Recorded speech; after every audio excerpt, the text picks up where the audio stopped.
بسم الله الحمد لله والصلاة والسلام على رسول الله وعلى آله وصحبه أجمعين. أشهد أن لا إله إلا الله وحده لا شريك له وأشهد أن محمدا عبده ورسوله. ما بعد. والسلام عليكم ورحمة الله وبركاته. Alaikum salam. I bet you thought this was going to be in English, didn't you? Alhamdulillah. Do we have anybody here who speaks English? Okay, what I'll do, I'm going to have to do a simultaneous translation because my native language, of course, I'm from Texas. So I'll be translating from Texas to English. There we go. I can do that, by the way. Alhamdulillah. The praise is to Allah, and we thank Him for the opportunity to be here. And we always ask for the peace and blessings to be upon all of His prophets, from Adam to Muhammad sallallahu alaihi wasallam, and for all of those who follow the righteous way till the last day. Then usually we make the statement of Ashhadu an la ilaha illallah, which means I bear witness that there really is only one God to worship, and all worship is for Him exclusively. And we bear witness to the messengership of Muhammad, and as such to the previous messengers before him. And that, of course, is going to lead us right into our topic tonight, which is the messengership of Jesus the Christ, from the Islamic perspective, of course. As we go along, I want you to remember that you came here to get another perspective. So this should be different from what you know. This is the whole idea. So, still there will be things, questions, ideas, concepts that come to your mind that you would like clarification on. So this is why they're going to circulate amongst you and hand out to you some paper, just in case you weren't prepared. We are, hopefully. And also pens if you don't have pens. And then if you don't know how to write, we'll get a secretary for you, and we'll get your questions and your responses as much as we can before the program's over, so that when we end the program, we'll be able to then go into instantly answering the questions you have. In the case that we're not able to handle all of them regarding time, because that happens, we do have a website that you can go to pick up a lot of information there. Actually, a series of websites. And then, in addition to that, we have a place that you can ask questions called Ask Islam at AOL.com. The websites are called IslamAlways.com, IslamTomorrow.com, and IslamYesterday.com. Sort of a sense of a time thing happening here. The one missing is called Islam Today, and that was actually our first website, but it now belongs to somebody else, so we have the one surrounding it. The subject of messengership in general, and then we'll come specifically to Jesus Christ, peace be upon him. In Islam, there's actually more than just the word prophet. There are two words. One is Nabi, and the other one's Rasul. And all of the messengers are Nabis. They fall in the category of Anbiya, prophet, as prophets. That this other distinction called a Rasul is one who delivers our soul a message. So he's called a messenger. In English, it doesn't carry the status, so I have to explain it to you from the standpoint that's the meaning of it. It's a very profound statement to say somebody is a messenger. All of them fall in the category of Anbiya, but only certain ones are messengers. And those who come with a book or a writing are considered to be messengers. Therefore, immediately, Moses, of course, had his commandments that came on Mount Sinai, so he has to be a messenger because he has something in written form. Many of you don't know that Abraham actually had written message. It became lost over years, but there is some apocrypha which refers to that. And in Islam, he is considered one of the messengers for having something written, as does David and Suleiman, because if you'll remember, they had the Psalms attributed to them. In Arabic, they're called the Zabur. Now, somebody's taking care of the Sheikh, and I like that. That's a good sign. I'll make dua for you guys now. Sit down.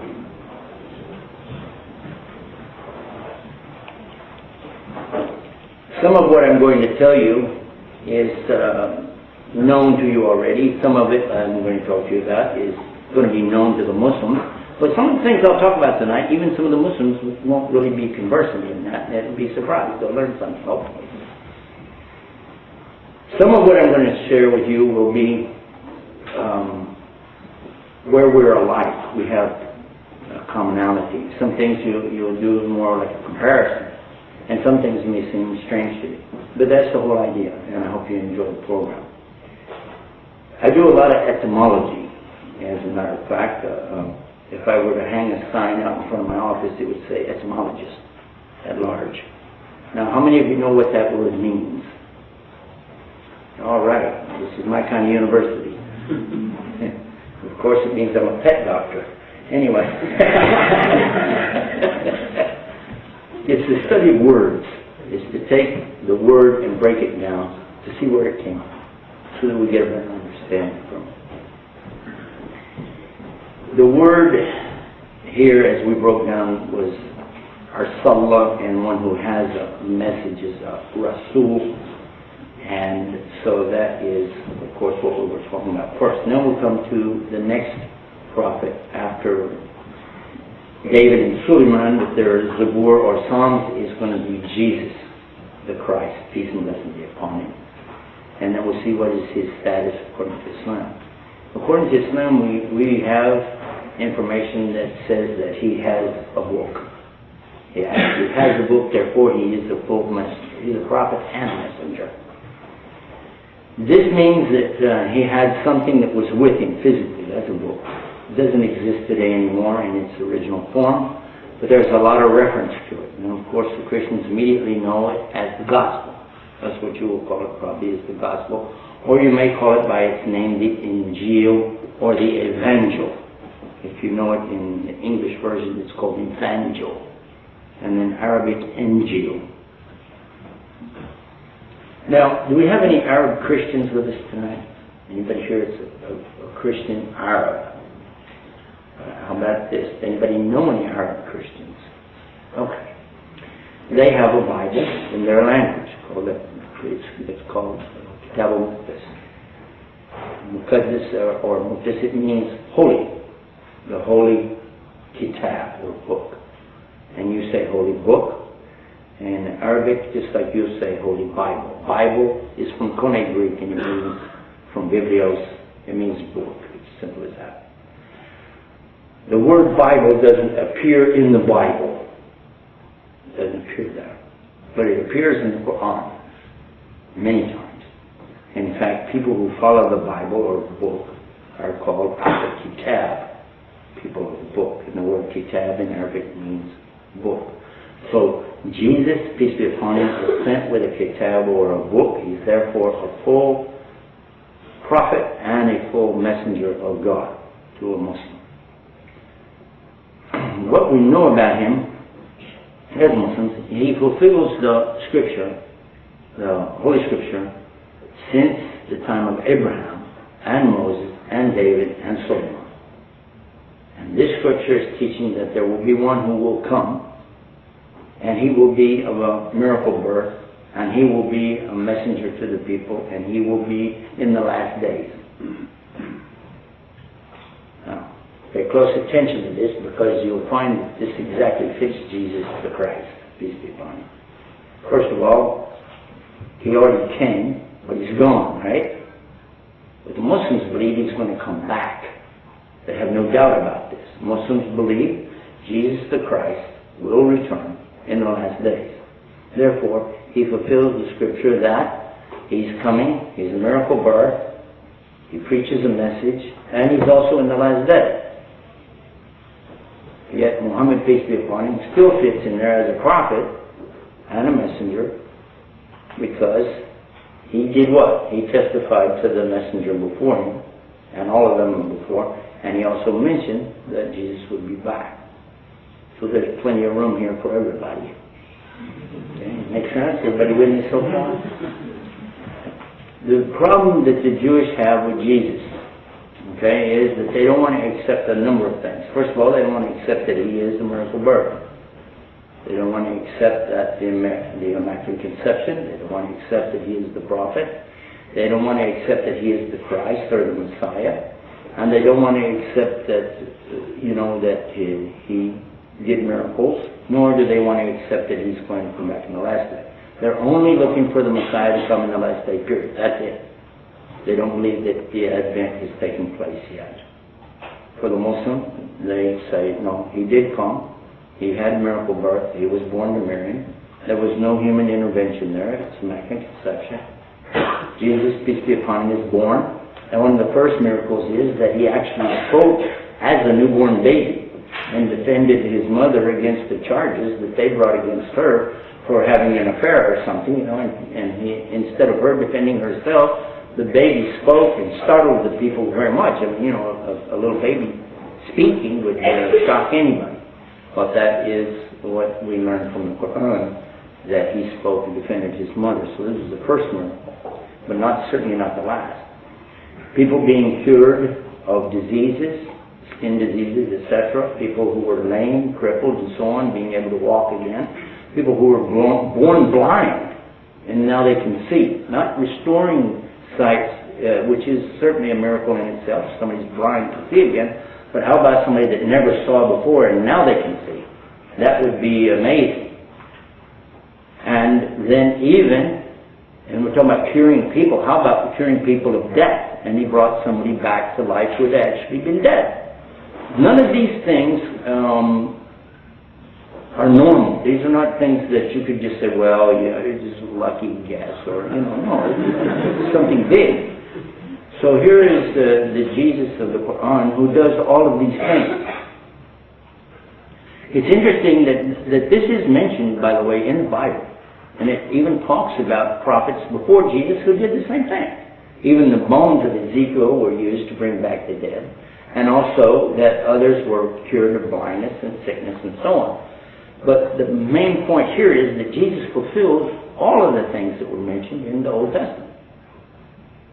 Where the problem really comes in, as far as the Muslim point of view, that the Jews did not want to accept that Jesus was coming with this message, because in fact he was very, very hard on them. Now, if you read the New Testament, you find that he took a whip and he drove the money changers out of the temple. And those being whipped considered that wasn't very nice. And he kind of put them out of business and probably hurt a little bit along the way. So there was a lot of objection to what he was saying. And he called them vipers, that's not nice, from their point of view. A viper, a snake. And also it mentions that he said that if your righteousness didn't exceed theirs, that you couldn't even go to heaven. So the Pharisees, the ones who were charged with the responsibility of the religion for the rabbis, etc. at that time, they were really being put down a lot by Jesus. So you can understand why that they had a real thing to try to discredit him from the beginning. They didn't want anything to do with him, and they tried in every possible way to shut down his message and those who followed him. He had quite a following, at least from what we understand from the Bible, because it says very clearly that in all four Gospels mention this. Now, the four Gospels, Matthew, Mark, Luke, and John, don't necessarily agree on every point. They don't. Some of them don't have this part of the story, some don't have that part. Some actually contradict how some of the things happen. But this one particular event is clear, and it's on all four. All four Gospels talk about what we call Palm Sunday. Everybody know what it's talking about, Palm Sunday? When they laid down the palms, as he entered, the palm leaves, or the big things that they laid on the street, and then he rode in on the donkey. And they were laying him down, and the saying says, Hosanna, Hosanna, Hosanna, and then he comes in on the donkey. All four of them speak about this subject. So it looks like he was well received on that Sunday. And Passover is coming up on the next Saturday, because that was the Feast of Passover, remember? And at Friday, when the sun goes down, they have to shut down everything, and they can't do anything till the sun goes down on Saturday. So, of course, we know he was put on the cross on Friday, and they had to get him off of the cross on Friday before the sun went down, because otherwise they wouldn't be able to bury him. Or actually, they didn't bury him, they put him in the sepulchre. But the point here is, what happened Sunday? I mean, everybody's going for it, but what happened by Wednesday night or Thursday night, and when everything fell apart? Have you ever wondered about that? How could everybody be for you on Sunday, and by Thursday they're ready to hang you? What happened? And that's a good question. You can look to some of the Apocrypha, and you can look to some of the recent archaeological finds of some of the texts and try to discover, as I have spent a lot of time with that. And we'll be very candid in telling you that I don't think I found anything out that anybody didn't find before me or after. You can go to Barnes & Noble and buy the books and probably find a better dissertation on the subject than I came up with anyway. But the point was that they all agreed that there's a lot more out there than what we really have today in the King James Version of the Bible. So that means that I need to speak about the book a little bit, the Bible, as you know it today in English, just to give clarification.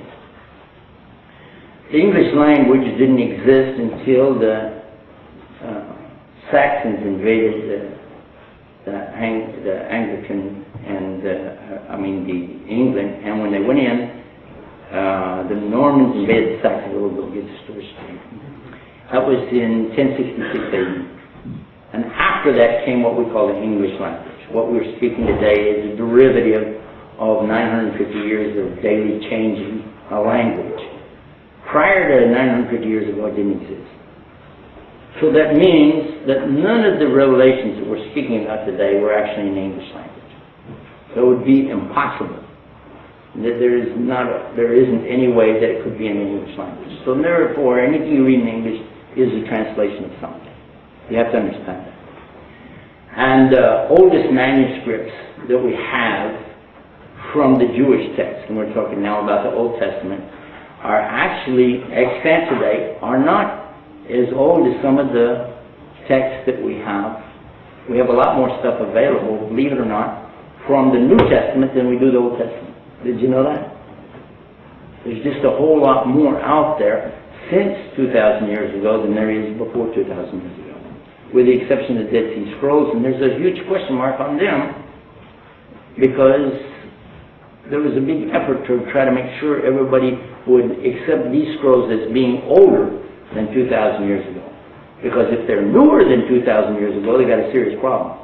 Because nowhere in there did they refer to Jesus and the miracles of the ascension or of the cross or anything else.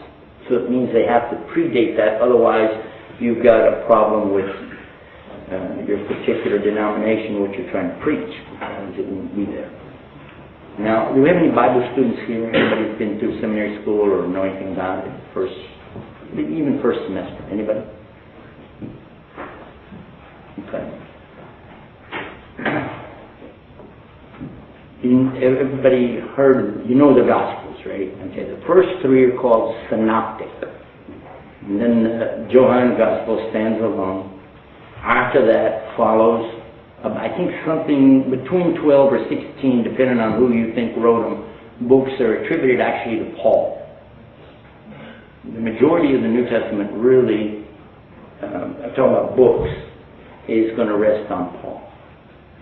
So if Paul is not credible, and that's just a statement of hypothetically, then you would be missing over half the New Testament.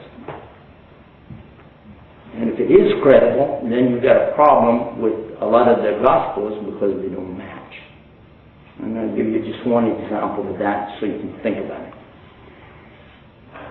In what we have of the New Testament, and you can find several online, go to Gateway Bible. They've got a lot of research there that you can do in the different versions of the Bible. If you'd like to read it, is the NIV, the KJV, or the Revised Standard, or I think they have about 6 or 8 more on top of that. Any of these different versions, and look for yourself. You'll find the words are pretty similar to what I'm going to tell you right now. This is Matthew 5:17 through 20, approximately. It says there that Jesus told his followers, Think not that I came to destroy the law and the prophets. I came not to destroy, but rather to fulfill. And not until all things are accomplished shall a single jot or a dot or a tittle or an iota, now that's going to depend on which translation you have, of the law be in any wise lessened. Whoever breaks the least commandment and teaches this, he'll be the least in the kingdom. But whoever keeps the commandments and teaches this, he'll be the highest in the kingdom. And unless your righteousness exceeds that of the Pharisees, you will not enter paradise. How many of you are familiar with that passage? Anybody? Did I get pretty close? I tried. What happened, I read too many different versions of it now, and I'm not sure when I get to this, say this or this or that. The point here is, it seems that the law, because the law here is going to be from the word Torah. Torah or Torat, and it means the Old Testament. It's talking about Old Testament laws, speaking about the laws that come, if you're familiar with the Old Testament, Leviticus and Deuteronomy. That's where you're going to find a lot of the laws that are going to be laid out there. And of course, Exodus is going to talk to you about, in chapter 20, about the Ten Commandments. Those laws are not just 10. There are actually hundreds. Hundreds and hundreds and hundreds and hundreds of laws that are spelled out. So when he says that not even a single one is going to be in any wise lessened or taken away from, then this is something important. When he tells you whoever breaks even one of those and teaches that it's okay to do that this person is the least in the next life, that's pretty serious. Especially now we'll move to my friend Paul and see what happens. He tells that he had a blinding light experience. That blinding light experience is mentioned 3 times in a book called the Acts of the Apostles. When he tells it the first time, he's talking about having an experience that only he is privileged to, that other people don't hear it, they don't see it. And then he's deaf, or actually blind. In fact, he's not deaf, he's blind, and he has to be taken into the city at Damascus, it's called in Arabic, and he has, which is in Iraq, by the way, and he has to go there and he has to learn from somebody to get this whole message. But the next time he tells a story, it's a little different. Now all of a sudden people can hear, but they don't see. But in the last time he tells a story, when he's talking to King Agrippa and to Festus, in this case he's trying to convert them, and they even say that something about you almost make us convert to your religion, or some words to this effect. And or would you have us convert, something like that. In any case, this time though, he says that everybody heard it, everybody saw it, and he even says they all fell down. So there's an inconsistency here, even in his story of his conversion, and the whole thing is very important because it's where he gets his authority for what he's going to tell you. Prior to that, he was doing what? His name was Saul. And who did he work for? Pharisee. He wasn't Pharisee. He was exactly what that verse that I mentioned to you is talking about. And now I'm taking some, you may wonder where am I getting all this stuff from, right? I'm actually taking it from Hayam Maccabee's work. So, you know, if you've ever read any of his stuff, he talks about the myth of the God incarnate and some things like this. It's a very interesting work. But what we find is that Paul actually did break commandments and teach people that it was okay. And that's why you hear a lot of people today will say that, you know, if you said, well, it's forbidden to eat pork. It's clearly a forbidden thing to eat pork. It says it in the Old Testament. How can you be a follower of the Old Testament and you eat pork? Well, the answer comes that, well, that's the Old Testament. This is the New Testament. And I've even heard some people say it cancels the Old Testament. If it does, then you don't even need it anymore. Just throw it away. But without the Old Testament, then you don't have the credentials for Jesus. So you have to keep it attached. So it becomes a bit of a paradox. How are you going to deal with this subject? Well, in any case, we're going to come back to our main subject here after I just give you one more example. Paul told the people when it came to the subject of circumcision, which is something the Jews have to do when a boy is so many days old. They have a little ceremony they do, and they remove the foreflesh from his private part, and this is something everybody knows the Jews do that. But did you know that the Muslims also do the same thing? They do. And they have the same commandment. What happened to the Christians? Well, it's clear in Paul's writing. He said that circumcision is of the heart. Just the heart. So he got out of it. But it doesn't really have a good comparison if you want to approach it just from an outside, say an atheist will look at that. By the way, do we have any atheists with us today? Somebody who only could care less about religion? Atheists? Okay. So you can approach it from a standpoint of, well, I don't have an investment in any of these religions, so let me take a look at what you're talking about. So when we talk about circumcision, it was only for boys, it wasn't for girls. So it was a law for men. So if it became general and it was only of the heart, then how would you deal with does that mean women also have to circumcise their hearts? Or how come they didn't have to do anything about anything before that? So it becomes a little bit of a question here. Well, what is the effect here? Also, when we take it to another level, when Paul says, regarding all law, now remember, we just quoted a verse that said if you break even one commandment, and it also said that he came not to destroy the law, but to fulfill the law. Yet Paul said, because of the law, I sinned. If it wasn't for the law, I wouldn't sin. Therefore, I'm dead to the law, and the law is dead to me. Anybody ever read that? Am I right or wrong? And I'm not trying to tell you to make a conclusion based on what I said. I'm just saying that those are statements that are there.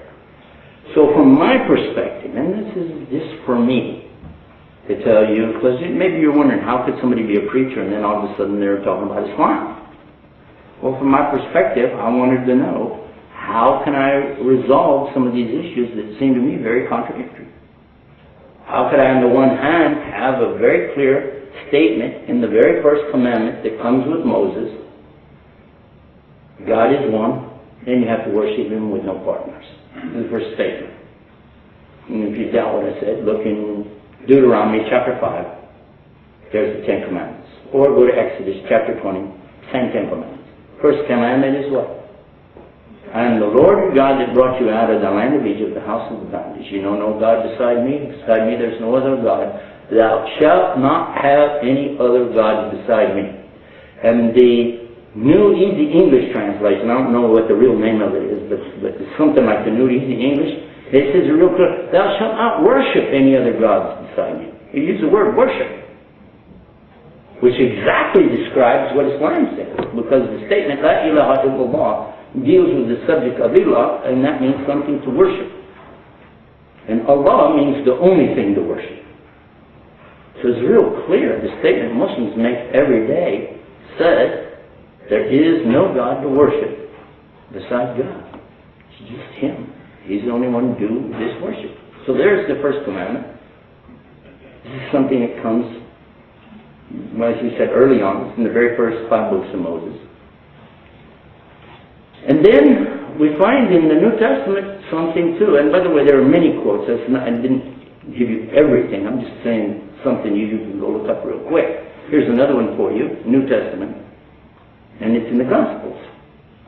Mark, which, by the way, is considered by most of the scholars to be the very oldest. And if there's such a thing, based on the most reliable of the extant manuscripts, Mark. Okay? In Mark chapter 12, verse 29, Jesus had been asked about what is the greatest commandment. And He was being asked by one of the Pharisees, or somebody from the synagogue. And He says to them, to know, O Israel, that the Lord thy God is one God, and that you have to worship Him with all your heart, and all your mind, and all your soul. And he says, I give you a second commandment like it, that you have to love your brother as yourself. Everybody familiar with that? Anybody ever heard it? Something like this? I got pretty close. Now, this statement again matches exactly the Old Testament, because it's not a new commandment that Jesus gave them about loving their brother, because that's also in the books of Moses. The same thing about loving your brother. The Jews take that, by the way, to mean only somebody of Jewish blood falls in that category. That's why it's forbidden, by the way, for them to deal in interest with each other. With each other. So it's not forbidden for them to deal in interest with non-Jews. Muslims are forbidden to deal in interest, period, regardless. There isn't any kind of an exclusion there that you can sneak around the corner. Just so that you can make a comparison, so that you can see and sum it up now, Jesus to us as Muslims is the fulfillment of the Scripture. He is miracle birth. He had no father. He was a prophet and a messenger, which there is a distinction to us. He had a book. He is with God. He was raised up by God. He's with God now. And he will come back, just as he left, alive, at the same age that he was when he left. And he will lead the true believers to victory over disbelief and over evil in this world. This is the belief of the Muslim. Mentioned in the Quran, except for the last part which I mentioned about his return. This is implied by one of the statements in the Quran, but it doesn't say it in clear text. Where we have the clear text is from the prophecies of Muhammad, peace be upon him, stating unequivocally that Jesus will return. Many of his teachings he talked about it, even mentioned where he would come back in Syria, where he would land, and what was going to happen on that particular day, and some of the other events that will be taking place at that time. Historical events that some have already just recently taken place. So for the Muslims, we're looking for Jesus at any moment. Any moment. Some of the Christians also have an idea that that's real close. So this explains why the Muslim Student Association here felt that this was a very appropriate topic for us to bring up and share with our Christian brothers and sisters, so that you can know that we're feeling some of the same things you're feeling, sensing some of the same things that you're sensing, and we're all looking in the same direction. It's interesting to note that the Jews also are expecting their Messiah just about the same time, some similar signs. Although they're going to reject the fact that he's already been here, they still are looking for him to come and bail everybody out of the problems we have now. So this gives you a little bit of background, and I think certainly opens up now the floor to some good discussion. So I hope that you had time now to fill out the paper. I see they've been circulating that around. If you haven't done it already, go ahead and start filling those out. And while you do that, I'll bring this part to a conclusion. Conclusion being that for someone who is really searching for the message of Jesus and then looks to Islam, they can find a lot of evidence, strong evidence, to confirm a lot of what's in the Bible. In fact, what I found myself after spending 2 years of putting the Bible on one side and the Quran on the other, I found eventually that there was no contradiction anymore in the Bible between the Bible and the Quran, as long as the Bible didn't contradict itself. I found it to be very totally compatible and in sync with the teachings of Islam and the Quran, except in cases where it absolutely contradicted itself. And then you said, oh, there's no such thing. Well, I'll mention it and then you can straighten me out if I'm wrong. I'm going to quote to you from a holy book without mentioning the name of it. And some of you will right away recognize this. It says, in the translation, the meaning of it, it says that God doesn't have genealogy. God is not a man. And then it says, and God is not the son of man. Anybody know what book I'm talking about? Anybody? God is not a man. God is not the son of man. Anybody know? Hello? We don't have any Muslims here? Hello? Only one Muslim here. 2? 3? Not married men terrorists come out tonight. I mean, Muslims come out. Sorry.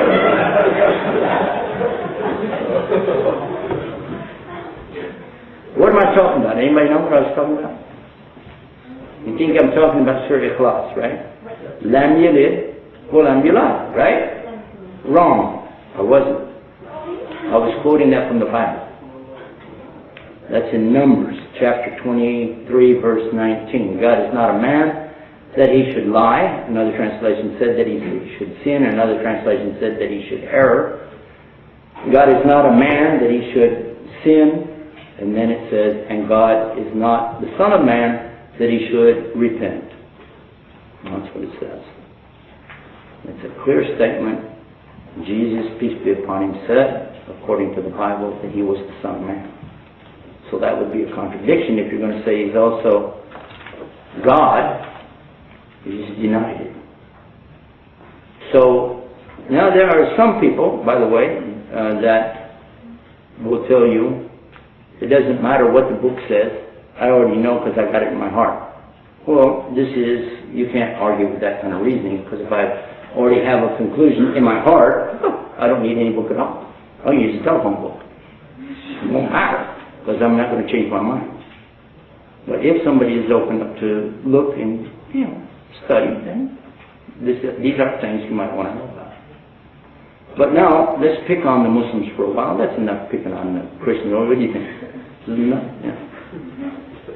Well, the problem that I found with the Muslims is that many of the Muslims don't really know much about their religion anymore. They used to. There used to be some great scholars. But today there seems to be more of an emphasis on trying to take the religion and twist it to be what you want it to be. And I found that even when I visited other countries and talked with scholars, that they were more interested in trying to squeeze the religion to get the result they wanted, rather than to see what does it say. The best way to do it is you just look generally, then look specific. But when somebody goes specific first and ignore the general, then what's going to happen is you're going to wind up twisting things. Am I right or wrong? Everybody with me? And so, for instance, I'll give you a good example. I mentioned about dealing in interest, or riba as it's called in Arabic. I just remembered I don't have my glasses with me. That was not cool. You need somebody to read them? Pull your chair up over here.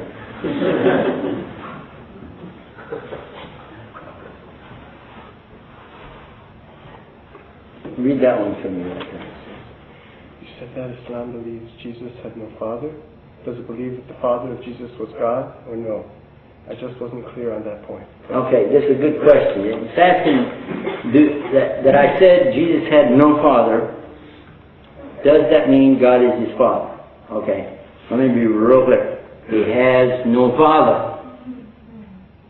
That means he doesn't have a father. That means there's no father. No dad. No pop. No paternal relative. How are we doing? So he's not the Son of God? He's not anybody's son except Mary.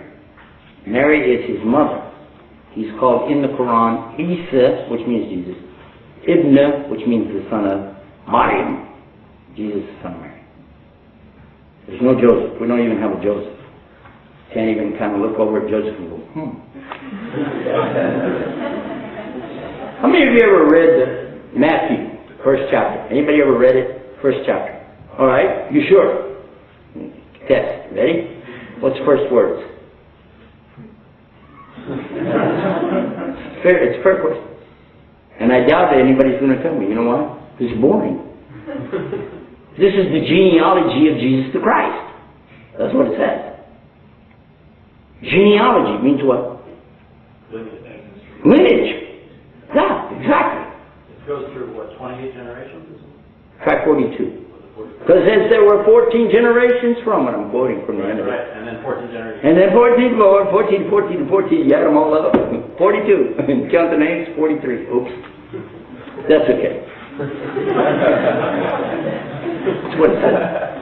By the way, don't go to Luke chapter 3 and read the genealogy over there, because there's 57 between Jesus and David, because it's only talking about to David. But it carries it a step further. When you read the one in Luke, it gets really interesting, because the names don't match. As soon as it says Joseph, the father of Joseph is totally different, and then it goes back with it, and then it comes back together for a while, and it's got the same names, and then it spreads out, and then it comes back together. But when it gets to David, instead of Solomon, it's Nathan the prophet. Now that's a brother to Solomon. So you're going like, wait a minute, what's going on with you guys? I mean, how could... You either came from this guy or you came from his brother. Are you your own grandpa, or are you the son of your own uncle, or how does that work? And then from David, the Genesis doesn't do that. Genesis just starts with David and goes to Jesus. But here in Luke, they go all the way back to Adam. David is the son of, Terah, and then back like this, all the way, and then it says Enos is the son of Seth, and Seth is the son of Adam, and Adam is the son of God. That's what it says. Did Adam have a father? Did he have a mother? Why did it say he's the son of God? It's a phrase, isn't it? It's like he's the creation of God. Does that make sense? So, if somebody said we should worship Jesus because he had no father, well, that's interesting. Let's bring that as a subject. What about Eve? Did Eve have a father? She came out of Adam, so we could say yes. But did she have a mother? Whoa! Nope. Wow, I think that's a bigger miracle. I don't know about you, but a man giving birth, to me, is bigger than a woman giving birth. A man with no woman involved is a bigger deal to me than a woman with no man involved. They're both big deals, but still, I'm not going to worship her. Are you? I don't think so. And then what about Adam? He didn't have a mother or a father, but I'm not going to worship him, are you? Yeah. It's very clear why you wouldn't too. Why? You know? Huh? They make sins. You can't worship somebody that makes sins, right? So, that's where Jesus comes in as somebody that can be an object of worship, because he's perfect. He didn't make any sins, right? Even in Islam, we don't have any sins that we're attributing to him. And every prophet in Islam, we know they made mistakes. We don't say they made like sins, but they made mistakes. Even Muhammad, peace be upon him, made mistakes. But we don't attribute any to Jesus. But it's not because we consider him to be God. It's because we consider him to still be alive. And it would be wrong to divulge information about somebody who's still living, wouldn't it? I mean, you wouldn't want people to know what you did, would you? Huh? So God didn't divulge anything. We don't know if he did any sins or didn't do, but God's not going to say, well, he did this, he did that, because then he comes back and then, how's that look? Because one of the things in Islam is that God does cover people's sins if they're sincere in their repentance. He doesn't expose people. So that makes it very interesting. We need everything in writing, by the way. So if you can't write, we can help you. No, I need it in writing. And the reason, two reasons. One, because if we start that, it gets out of hand. Second reason is it won't get picked up by the cameras anyway. So just write it down. And we'll deal with it as quick as we can. We did that one. Okay, next one. That was a good question, mate. You really gave me a chance to dive into that one. It's an area where I really have maybe the most time that I've spent in that area, because I was writing a book called That Prophet. But then I found some other Muslims who had written better books, so I stopped writing yeah, they did a better job than what I was really doing. Mine was going to be too detailed. I had too much emphasis just on this word son. That's where I put a lot of emphasis on where that word son was used and what it actually meant in different usage throughout the Bible. Go ahead, William. What signs or recent events make people believe that Jesus is coming any day now? I like that one. Did you hear that? He was saying that somebody asked the question, what signs or recent events make us believe that Jesus could be coming any day now, because I did refer to that. The Prophet Muhammad, peace and blessings be upon him, told us a number of things to look for in the last days. And one of them that I was just reviewing, it's the first teaching, which is in the collection of Imam Muslim, and it's the second teaching in the collection of over 5,000, no, wait a minute, hold on, 3,000 hadiths which are mentioned in Sahih Bukhari. So this is right up front. It's like almost the number one thing. And that is talking about when the angel Gabriel came to Muhammad, peace be upon him, and I'll give you the end of the story, it's rather long. And he asked him, he said, the angel is asking Muhammad in front of the people to get the answer out of him, because the angel doesn't need to ask him anything. But he's asking so that people will hear this information. And he asked him, when is going to be the hour? Means when's the last day? And the Prophet, peace be upon him, he said, the one being asked doesn't know any more than the one asking. I don't know and you don't know. But the signs are these. And he mentioned two of the signs in that particular teaching. There are many others, but I'll mention these two. One is that the slave will give birth to her own master. And the other one is that when you see the barefoot, destitute, or poor goat herders of the desert, meaning the Arabs, competing with each other to build magnificent edifices in the desert. Okay, I'll come back to that. I want to go back to the lady giving birth to her own master. And we're not allowed as Muslims to say that this actually means this or that means that. We can say you could look at it and think for yourself what it means. Because we're not supposed to try to predict anything. Not even what the rain is going to be tomorrow, or snow, or anything else. These are things known to God, and you say God knows, but it could be this. But have you noticed, and I have, because at my age, I'm 61 years old this month, alhamdulillah, and I have a good memory of what it was like when I was a child. It was great. This was a great, wonderful country. You have no idea what it was like. We used to leave our keys in the car so that people could move it. We didn't worry about parking fines. We didn't have that. People could move their car if they need to go where you were. And if they want to clean the street, like today in New York, they'll tow your car. In those days, you could just move your car to the other side and do whatever they need to do. And nobody would steal your car. That would be unthinkable to steal somebody's car. And leave your house open, because while you're away, maybe somebody needed to go inside. Maybe it would rain or something. Mother used to make up food and put it on the back windowsill, and people could come by and take it. Because there were poor people who didn't have any food, they could just take it.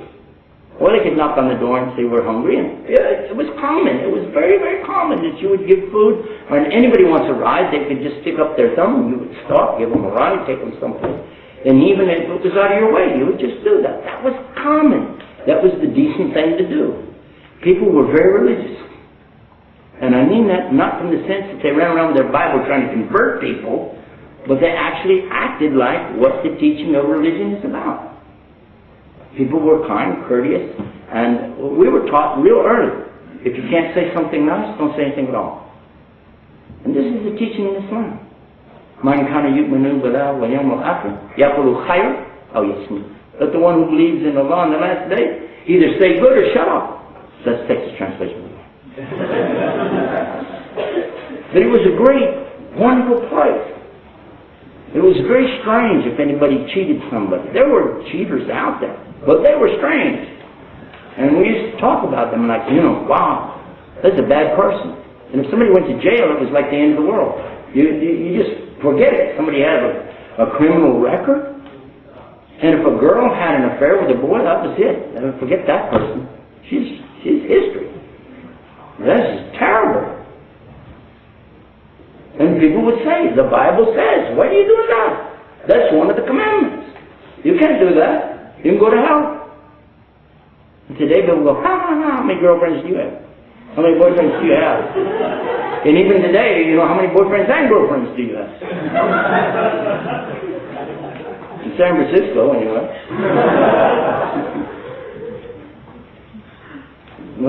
You see what's on TV, right?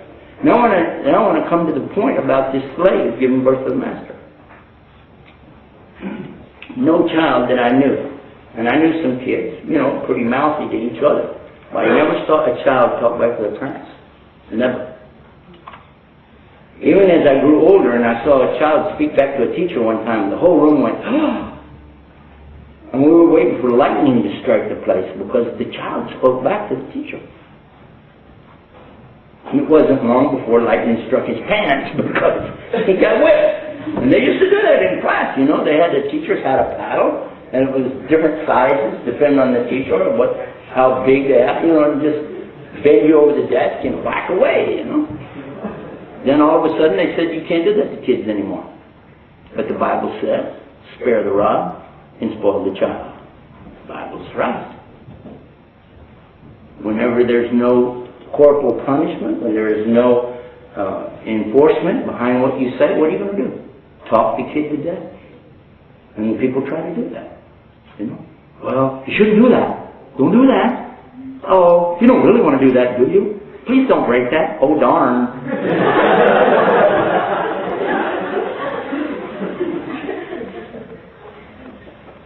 But there's an extreme, too, the other way. You know, and I guess the problem is that people don't realize how Islam provides something nice. Islam, in concept, is two things. It talks about rights. Everybody today talks about rights. But they forgot about the other side of it, because Islam gives you both rights and limitations. Because there's limits. If I give you the right to do whatever you want to do, I'm going to have to draw a line somewhere, right? Because I have to give him the same right. How can you have all that you want to do, but wait a minute, he needs his rights too. So if you say, well, I just want to go like this, didn't get you. Okay. So, but you can't go into his face. Is that right? So it's fair. But people forget to mention that side of it. So what happens whenever you take these limits away and allow people to go beyond what they're supposed to do, then you get an imbalance in your society. And today, and I'm not talking about today, I'm talking about 20 years ago actually, I saw it with my own eyes. A woman who had 2 boys, no husband, and she's trying to provide for them. She's working at her job full time. She came home and she had a box of tennis shoes because it was first to school. And the 12-year-old boy opens up the tennis shoes and starts cursing at his mother, telling her something like, you got me Nikes, I told you Adidas, or the vice versa. I think he wanted the Nikes, I can't remember. But I was shocked at the way he treated his mother and told her to put herself back in her car, go back to the place and trade out for the other kind of shoe, and don't ever do it again. Because she got them on sale, she was trying to save some money, and he was just basically telling her, I'm not going to school like that. And she did it. She got in the car, went back, got the other shoes, and brought them back. And apologized to him. What do you call that? Does that sound like a slave giving birth to their own master? I don't know. It sure doesn't sound good, does it? Islam teaches that if children do this to their parents, then all of their worship became canceled. You can fast until you drop dead. And you can stand and pray till you fall over, but Allah is not going to accept any of it. Because the first and foremost thing after your correct belief is going to be your relationship with other people. And go back and see if that isn't what it said in the Bible. And the second commandment, to love your brother as yourself. In Islam it teaches us that you have to prefer for your brother what you want for yourself. And when it says brother here, it's not talking about a male. It's talking about other human beings. And the first human being in Islam is your mother. Because the Prophet, peace be upon him, was asked, after my duty to Almighty God and the commandments that come from the Prophet, meaning the Prophet Muhammad, who is first to have rights on me? He said, your mother. He said, and then who? He said, your mother. He said, and then who? He said, your mother, and then your father. This is a very famous hadith, especially amongst the women in Islam. Am I right or wrong? Any Muslims know that one? Yeah? Is it true? And is that the way Muslims are supposed to act? Or are we supposed to give this high respect to the mother? And when our parents become old as Muslims, we have to care for them. We can't put them in an old folks home. We can't do that. It is not acceptable. Even if they become totally infirm. My own father got Alzheimer's disease to the extent that he couldn't do anything for himself and he had almost no mind at all.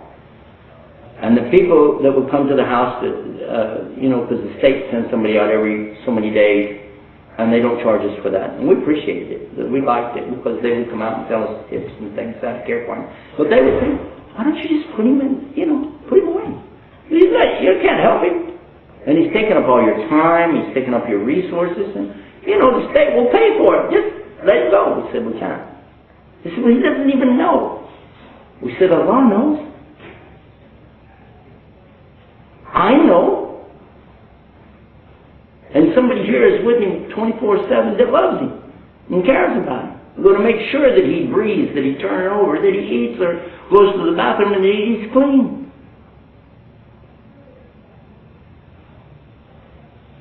And when he died right there with my daughter right there beside him. And she heard his last breath.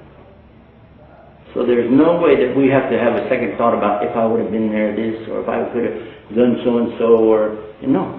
This is how it should be. So when you see the children treating their parents like this is the slave for me, telling the parent what to do, just remember that. Now the second part of it.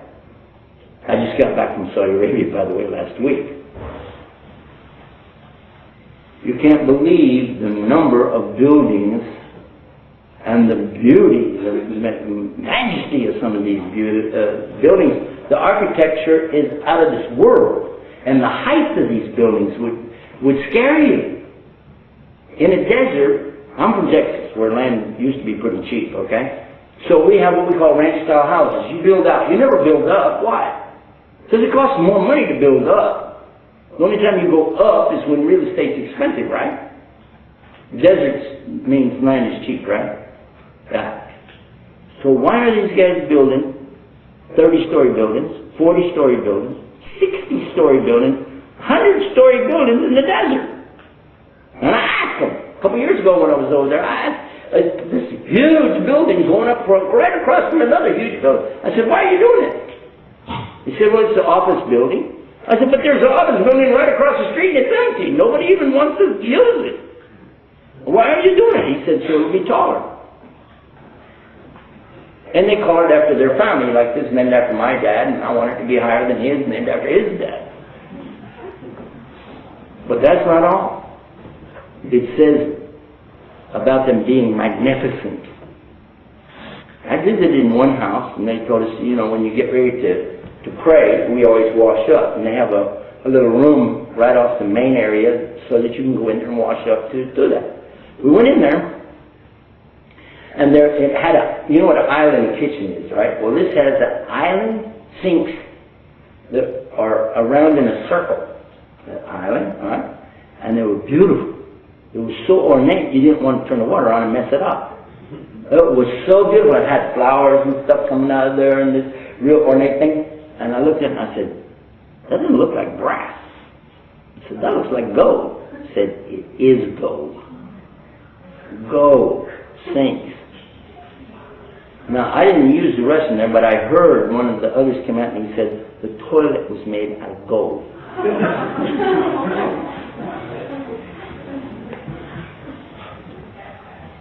I don't need to say anything there. The joke's already there, right? That joke's there. Hello. To me that's a sign.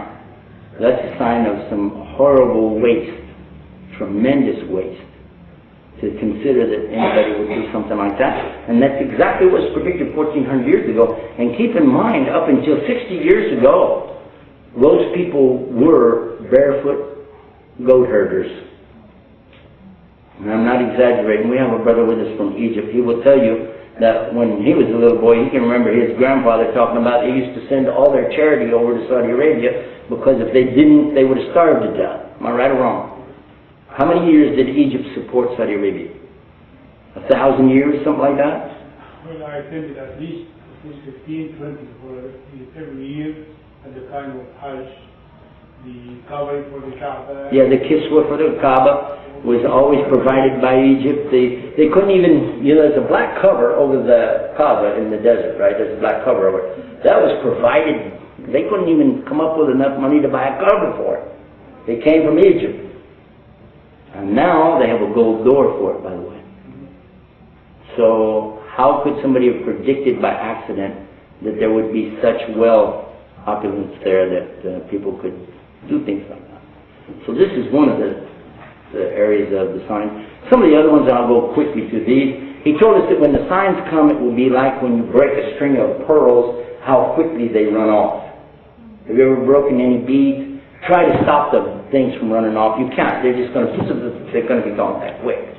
And one of the things he told us, that in the last days you would see that evil would be prevalent everywhere. So evil, and especially farash, which is, how can I say this? Adultery, illegal sex would be so common that everybody's involved in this. Common. And we're seeing that today. There's no big deal. Turn on Jerry Springer, you feel like an idiot if you don't do something weird. Is that right? It's so common. If somebody says they're a virgin, they would look at them like, whoa, wow. Paul Ripley's Believe It or Not.